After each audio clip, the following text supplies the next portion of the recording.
Magandang tanghali nga po pala sa inyong lahat. So ngayon po ang topic naman natin ay ang how to avail PhilHealth benefits. So sa mga hindi po nakakalam, ito na po yung chance ninyo para malaman po natin kung para saan po ginagamit yung ating PhilHealth.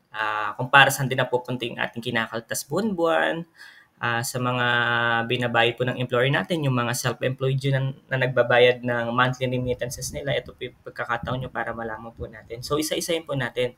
So saan nga ba ginagamit yung PhilHealth? So sa PhilHealth, ginagamit natin to kapag tayo yung na-confine sa ospital or na-admit sa hospital within 24 hours. So yun yung pagkakataon natin para ma-avail yung ating PhilHealth.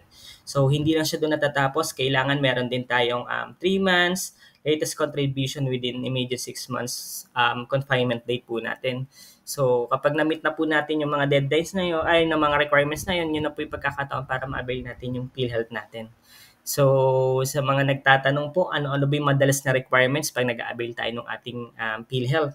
Unang-una ang hingin sa atin dyan yung ating MDR or yung ating members data record po natin na kung saan makuha po natin to through online. So, ma-check natin doon yung ating personal information po sa yung mga dependents po na in-include natin sa PhilHealth. So, kadalasan po na nag-a-avail nito yung mga na-confine sa hospital, yung mga anak, yan. Pwede po sila makapag-avail ng PhilHealth natin.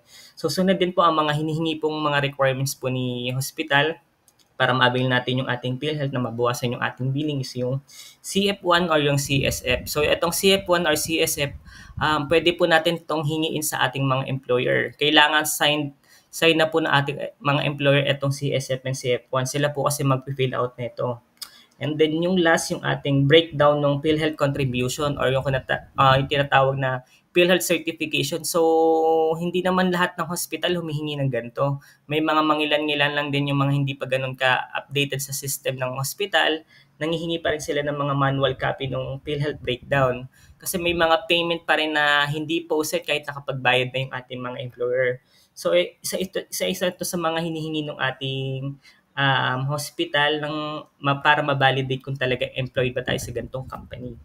So yun po, meron din po if ever po na, ayan, may tanong dito, mare-reimburse ko ba ang gastos sa hospital?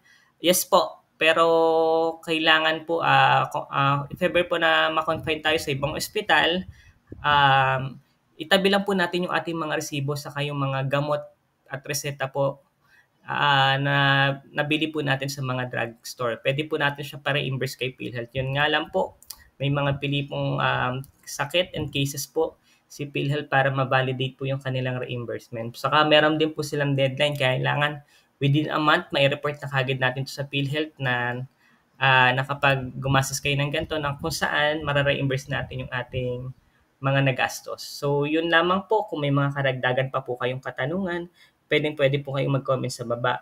Agad-agad ko po kayong sasagutin. Yun lamang po. Maraming salamat. Sana po marami po kayo natutunan. Thank you po. Bye-bye.